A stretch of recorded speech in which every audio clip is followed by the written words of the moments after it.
আর কিছু নাই ভাই। আর টাকা বাইর করে ভাই চা আছে 1000 টাকা কেন? বাইর কর। এটা লগে নাই ভাই। তাহলে কই আছে তাড়াতাড়ি দে। এটা আছে ভাই ওই আমার নিচের যে জাহিঙ্গিয়ার তল পকেটে থোয়া। ভাইঙ্গা ওখানে কেন টাকা? ভাই রাখছি ওই ধরেন ছিনতাইকারী ভয়। আপনার মতো তো আর সবাই সম্ভ্রান্ত ছিনতাইকারী না। অনেকে দেখা গেছে ভাই আগেই একটা পোস্ট দিয়ে ভয়, বোঝেন? আরে বেটা এত কথা না বললে টাকাটা দিয়ে যাইগে। ভাই যেন টাকাটা আমার খুব কষ্টের ঠাইলে আমি যেতে পারবো না। ওই জাহিঙ্গের তল পকেট দিয়ে আপনারা কেউ একজন হাত দিয়ে নেন, আমি প্যান্টের হুক খুললে দিতে আসি ভাই। এবারে তুই খাইসটা মনে করছিলাম করে তোর ওই টাকা আমরা নিবো এখান থেকে। নিবি তুই?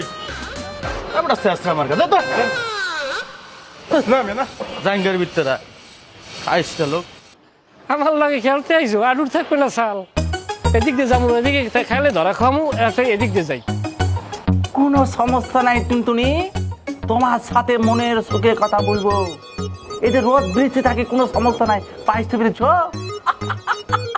কোনো সমস্যা নাই।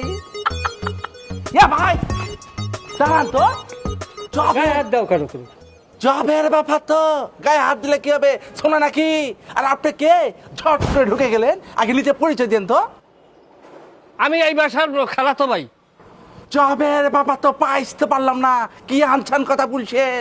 আপনি কার মামাতো ভাই কার খালাতো ভাই সেটা থেকে কি আমার লাভ আছে নাকি? আগে নিজে পরিচয় দেন। আর আমি কে? এই বাসার দারোয়ান, সিকিউরিটি গার্ড। আমার পারমিশন ছাড়া এই বাসার মালিকও যেতে পারে না, পাইতে পেরেছেন? ওরে বাপ রে বাপ, তাইলে তো তুমি বিশাল ক্ষমতাধারী একজন নেতা। তোমার অনুমতি ছাড়া বাসায় ঢোকা যায় না। তোমার বাড়ি কোন অঞ্চলে? আমার বাড়ি রাজশাহীতে, তাতে আপনার সমস্যা কি? বাপ রে বাপ, তোমার বাড়ি রাজশাহীর অঞ্চলে, তাই তুমি এ জায়গায় আইছো কা মরতে? তোমার অঞ্চলে আমের ব্যবসা করবা, তুমি কোটি কোটি টাকার মালিক হবা। হ্যাঁ তুমি এই না ইয়ার পর পাতি হিয়ালের নাম পড়ে রইছো। কি বললেন আপনি আমাকে? মরতে মানে? লচলে বিয়ে করেছি আর আপনি আমাকে মরতে বললেন? আপনি কি আমাকে অপমান করলেন নাকি? তোমার একটা কথা বলি, তুমি তোমার আয়নায় দেখছো? মাঝে মধ্যে দেখি তো, কিন্তু বড় হয় না তো। ধর মেয়া, তুমি তোমার তো খেয়ালই করো নাই। দোয়েল সে জানে সে জাতীয় পাখি, সে জানে না। তুমি মেয়া তোমার ধর শাহরুখ খান, সালমান খান, শাকিব খান কোনো বেইলেছে? তুমি তোমার নিজের বডি স্ট্রাকচার দেখছো? তোমার থাকার কথা কমে তুমি জানো? কুথি মেয়া তোমার তো থাকার কথা বুরুজ খলিফা, অথচ তুমি এই পরে রয়েছো বেলাল খলিফায়। জবের ব্যাপার তো ভাই, আমি তো বাংলাদেশ সব জায়গায় চাকরি করেছি, বাট বুজ খলিফা কুথি? আরে বুরুজ খলিফা চেনো না তুমি?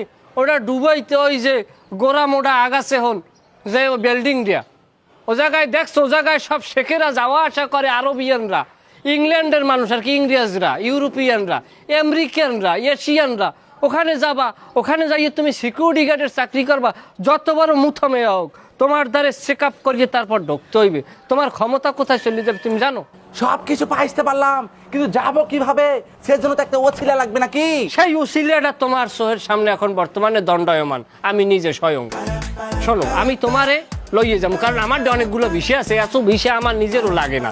একটা বিষয় তোমারে নিয়ে আমি ডুবাইতে হালাই দেবো বুরুজ খলিফার সামনে, তুমি চাকরি বাকরি করিয়ে খাবা, কোটি কোটি টাকা ইনকাম করবা, লাখ লাখ টাকা ভাঙবা, আমার 2 পয়সা দেওয়া লাগবে না। শুধু আল্লাহর দরবারে হাত তুললা আমার জন্য দোয়া করবা। আল্লাহ, যে মামুর বেটা আমাকে বুজ খলিফা নিয়ে যাবে, এই মামুর বেটাকে তুমি আরো অনেক বড় করে দাও, আর তাকে তুমি আরো সুন্দর বানিয়ে দাও। আমি যেন বুজ খলিফায় যেতে পারি আল্লাহ গো। আমি ঠিক আছে,